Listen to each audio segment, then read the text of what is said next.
আসসালামু আলাইকুম সবাইকে। সবাই কেমন আছো? আশা করি যে যেখানে আছো ভালো আছো, সুস্থ আছো। আল্লাহর রহমতে আলহামদুলিল্লাহ আমিও ভালো আছি। আজকে আমি আপনার সাথে শেয়ার করতেছি, আমি আগে এক ভিডিওতে বলছিলাম যে আমি চারমিনার গিয়েছিলাম। তো সেই চারমিনারের ভিডিও আমি একটু একটু করেছিলাম, মাত্র 4 মিনিটের ভিডিও। তো সেটাই আপনার সাথে শেয়ার করতেছি।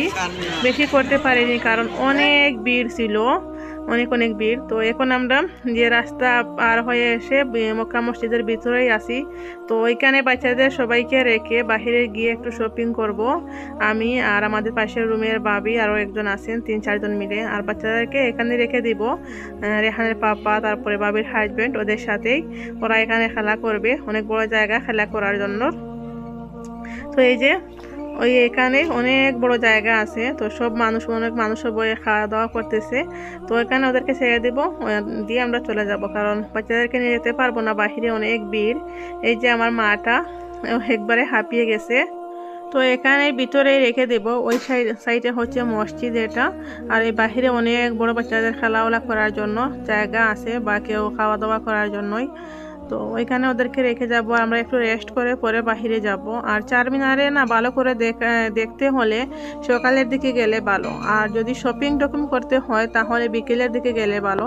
বিকেলের দিকে সব কিছুর দোকানপাট লাগে আর অনেক ভিড়ও থাকে। এই যে উপরে দেখো কবুতর বসে আছে, অনেক সুন্দর লাগতেছে দেখতে, অনেক সুন্দর জায়গাটা, পুরানো জায়গার মতো আর কি, অনেক ভালো লাগে। আর এই যে ওইখানে এতগুলো কবুতর দেখো। ভালো করে ভিডিও করতে পারিনি কারণ যাদের সাথে গিয়েছিলাম তারা তাড়াহুড়া ছিল, এখান থেকে ওইখানে যাওয়ার ছিল। আর সব সময় মাইকে অ্যানাউন্স করতেছেন যে ফোন, তারপরে মানি পার্স, তারপরে যা কিছু আছে সব কিছু আর কি ভালো করে খেয়াল করে রাখতে, না হলে চুরি হয়ে যাচ্ছে। ভিড়ের মাঝে খেয়ে নিয়ে যায়, কিছুই খুঁজে পাওয়া যায় না, মানুষও হারিয়ে যাচ্ছে, এরকম আর কি অবস্থা। তাই আমি কিছু বইয়ের কারণে ফোন বা বের করিনি, যদি কেউ নিয়ে যায় হাত থেকে। তাই তো এখানে একটু অন্ধকার দেখাচ্ছে, তো ক্যামেরাটা যখন উপরের দিকে করি তখন জানি না কেন অন্ধকার হয়ে যায়। তো একটু অন্ধকার অন্ধকার দেখাচ্ছে, তাড়াহুড়ার মাঝে ভিডিও করা। তো যদি দৃঢ় স্তরে সব কিছু করা হতো তাহলে মনে হয় ভালো হতো। আর এখানে অনেক সময় গিয়েছে, প্রথমে যে অন্য এক জায়গায় গিয়েছিলাম আমি আরেকটা ভিডিওতে দেখিয়েছিলাম, তো এখানে গিয়ে সব আর কি সময় চলে গেছে। আর এখানে চারমিনার আস্তে আস্তে সন্ধ্যা হয়ে গেছিলো, তো তাই অনেক তাড়াহুড়া ছিল যে বাচ্চাদেরকে কখন নিয়ে চলে যাব। আর আরেকটা কথা হচ্ছে, রেহান হচ্ছে বাহিরের কিছু খেতে পারে কিন্তু রুহানি বাহিরে কোনো কিছু খেতে পারে না। তো ওকে খাওয়ানোরও একটা ছিল, মনের মধ্যে টেনশন ছিল যে ওকে কখন খাওয়াবো, কখন ঘরে যাব, সেটা নিয়ে অনেক চিন্তায় ছিলাম। ও শুধু যে ফল পাপড় থাকে না, ফ্রুটস থাকে, ওইগুলো একটু খেতে পারে, আর বাহিরে রান্না বান্নার কোনো কিছু খেতে পারে না রুহানি। তো এখন হচ্ছে এখান থেকে আমরা বাইরে চলে যাব, বাচ্চারা ভিতরেই থাকবে। এই দেখো উপরে কবুতর বসে আছে, অনেক ভালো লাগছিল দেখতে। এই যে দেখো,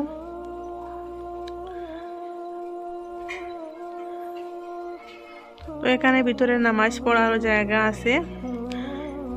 কিছুই করতে পারিনি, অনেক কিছু আর কি মনে আশা নিয়ে গিয়েছিলাম, এটা করব সেটা করব, কিন্তু সময়ের কারণে কিছুই করতে পারিনি। আর সবচেয়ে বড় টেনশন ছিল রুহানিকে খাওয়ানোর টেনশন।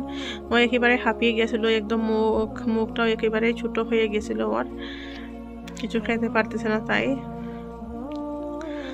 তো এখান থেকে এখন বাহিরে যাব। জানি না কে কে এখন পর্যন্ত ভিডিওটা দেখতে আসো, যারাই দেখতে থাকো না কেন ধৈর্য সহকারে দেখো, বেশি লম্বা নয়, এই তো শেষ। তো সবাইকে অসংখ্য ধন্যবাদ ভিডিওটা দেখার জন্য। আল্লাহ হাফিজ।